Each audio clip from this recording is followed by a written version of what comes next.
আসসালামু আলাইকুম রহমতুল্লাহি ওয়া বারাকাতুহু। আজকে আমরা তালিমুল ইসলাম ক্লাস 10-এ সওয়াল তাকবীর কিসে কাহতে হে এখান থেকে শুরু করে একলে নামাজ পড়নে ওয়ালে কো কিয়া কাহতে হে এই সওয়ালের আগ পর্যন্ত আলোচনা করব ইনশাআল্লাহ।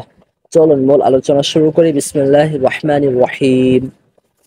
দেখুন লেখা রয়েছে সওয়াল তাকবীর কিসে কাহতে হে। সওয়াল অর্থ হলো প্রশ্ন, তাকবীর অর্থ হলো তাকবীর, কিসা অর্থ হলো কাকে, কাহতে হে অর্থ হলো বলে। পুরো সওয়ালের অনুবাদ হলো এই যে ताकबीर काके बोले। जवाब उत्तर जब नमाज के लिए खड़े होने लगते हैं। जवाब अर्थ हलो उत्तर जब अर्थ हलो যখন, নামাজ के लिए अर्थ হলো নামাজের জন্য, খাড়ে হনে লাগতে হে দাঁড়ানো শুরু করে। খাড়ে হনে অর্থ হলো দাঁড়ানো, লাগতে হে অর্থ হলো শুরু করে। তাহলে আমরা বুঝতে পারলাম जब नमाज के लिए खड़े होने लगते हैं যখন নামাজের জন্য দাঁড়াতে শুরু করেন, তো তখন নামাজ শুরু करने से पहले তখন নামাজ শুরু করার পূর্বে, তো অর্থ হলো তখন, নামাজ শুরু কারণে এসে অর্থ হলো নামাজ শুরু করার, নামাজ অর্থ হলো নামাজ, শুরু কারণে অর্থ হলো শুরু করা, সে অর্থ হলো র। তাহলে আমরা বুঝতে পারলাম শুরু কারণে সে এতটুকু অর্থ হলো শুরু করার, পেহলে অর্থ হলো পূর্বে। তাহলে আমরা বুঝতে পারলাম তো নামাজ শুরু কারণে সে পেহলে এতটুকু অর্থ হলো তখন, নামাজ শুরু করার পূর্বে এক শখস একজন ব্যক্তি ওহি কালিমে কাহতা হায় ওই কালিমাগুলো বলে, যা আসান মে কাহে যাতে হে। আসান মে অর্থ হলো আসানে, কাহে যাতে হে অর্থ হলো বলা হয়ে থাকে। কাহে যাতে হে এতটুকু অর্থ হলো বলা হয়ে থাকে।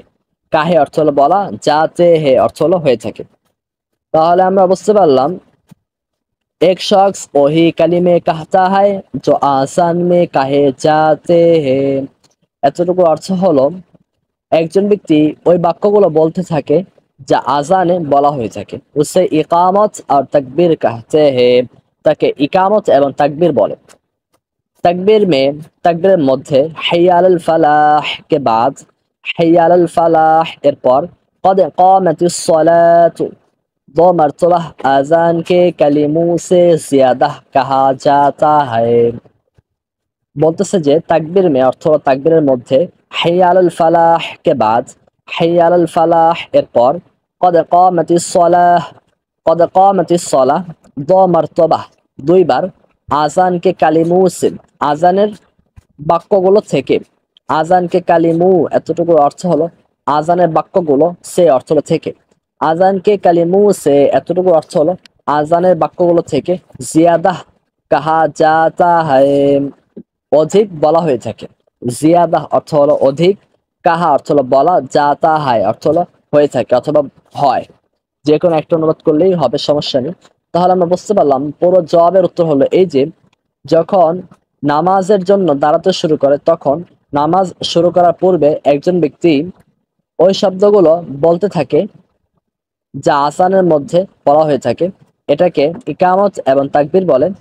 তাকবীরের মধ্যে হাইয়া আলাল ফালাহ এরপর কদ কামাতিস সালাহ দুইবার আজানের বাক্যগুলো থেকে অধিক বলা হয়ে থাকে। এখানে একটা প্রশ্ন আসতে পারে আপনাদের মনে, তাহলে এই যে দেখুন লেখা রয়েছে এক শখস ওহি কালিমে কাহতা হায়, এতটুকুর মধ্যে আমরা অনুবাদ করেছিলাম যে একজন ব্যক্তি ওই বাক্যগুলো বলে থাকে।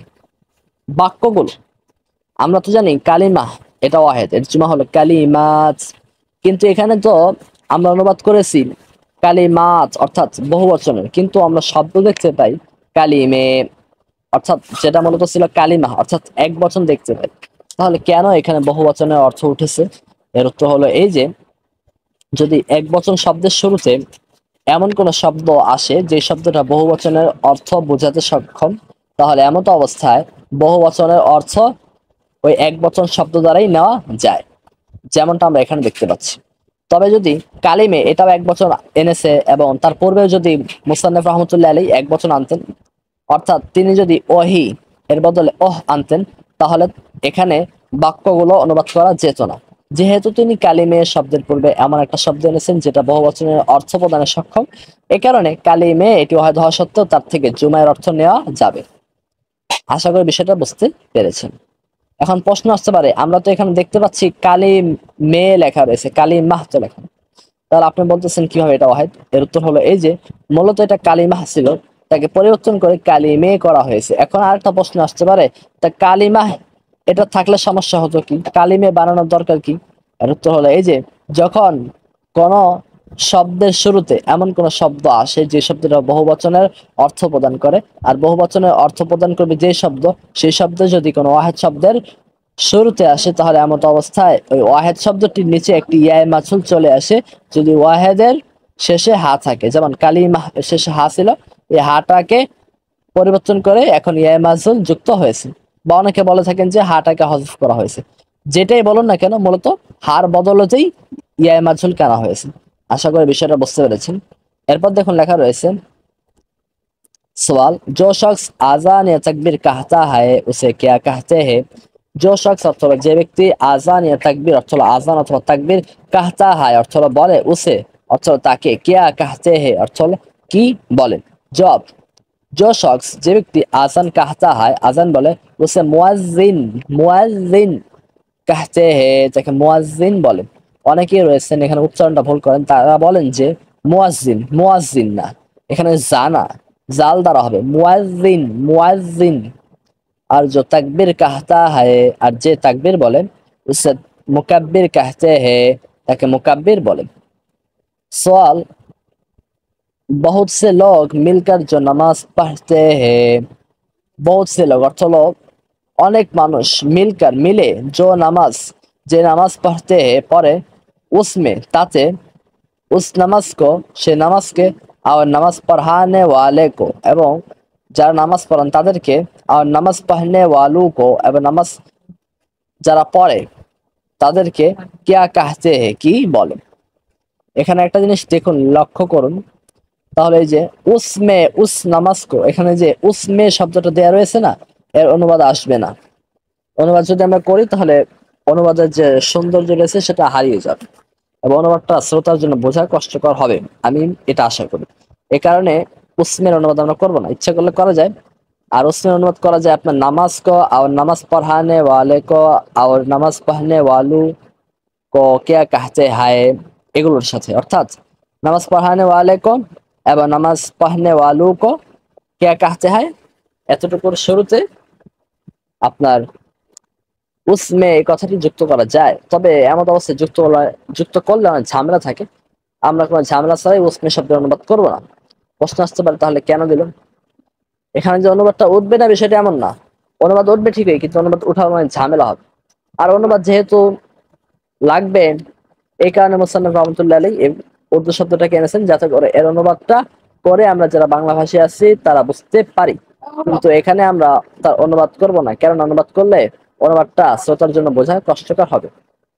তাই আমরা সরাসরি সংক্ষেপের মধ্যে চলে যাই। বহুত সে লোক মিলকার, অনেকগুলো লোক মিশে, जो নামাজ যে নামাজ পড়তে হে পড়ে, उसमें এতটুকু অর্থ উঠাবো না, उस नमाज को সে নামাজকে আর নামাজ পড়ানে वाले को এবং নামাজ পড়ানে वाला के और নামাজ পড়নে वालों को এবং নামাজ পড়নে वाली के क्या কি कहते हैं অর্থ হলো বলে। তাহলে আমরা বুঝতে পারলাম পুরো সওয়ালের অনুবাদ হলো এই যে অনেক লোক মিশে যে নামাজ পড়ে ওই নামাজকে এবং নামাজ পড়ানে वालाকে এবং নামাজ পড়নে वालाকে কি বলে? জবাব, बहुत से आदमी मिलकर जो नमाज पढ़ते हैं, অনেক মানুষ মিলেমিশে যে নামাজটা পড়ে उसे जमात की नमाज कहते हैं তাকে জামাতের নামাজ বলা হয়ে থাকে। আর নামাজ পড়ানে वाले को এবং নামাজ পড়ানে वालाকে इमाम और उसके पीछे नमाज पढ़ने वालों को এবং তার পিছনে নামাজ আদায়কারীদেরকে মুক্তাদি कहते हैं মুক্তাদি বলে। আমি অনুবাদটা আবারও বলতেছি, और এবং उसके पीछे নামাজ পড়নে ওয়ালু এবং তার পিছনে নামাজ পড়নে वाला ব্যক্তি को অর্থ হলো কে, এবং তার পিছনে নামাজ পড়নে वाला ব্যক্তিকে মুক্তাদি कहते हैं অর্থ হলো মুক্তাদি বলেন। আশা করি আজকের এই ক্লাসটা আপনারা বুঝতে পেরেছেন। এরপরে যদি আজকের ক্লাসে কোনো অংশ আপনাদের বোঝে না আসে তাহলে অবশ্যই আপনারা আমাদেরকে কমেন্টে জানাবেন, আমরা ইনশাআল্লাহ আপনাদের প্রশ্নের উত্তর দেওয়ার যথাযথ চেষ্টা করব। মনে রাখবেন শুধুমাত্র কমেন্টে ওই সমস্ত বিষয় লিখবেন যে সমস্ত বিষয় আপনি জানতে চান। অনর্থক কিছু লিখে আপনি আপনার সময় নষ্ট করবেন না এবং আমার সময় নষ্ট করবেন না। সকলে ভালো থাকুন, সুস্থ থাকুন। আসসালামু আলাইকুম ওয়া রাহমাতুল্লাহি ওয়া বারাকাতুহু।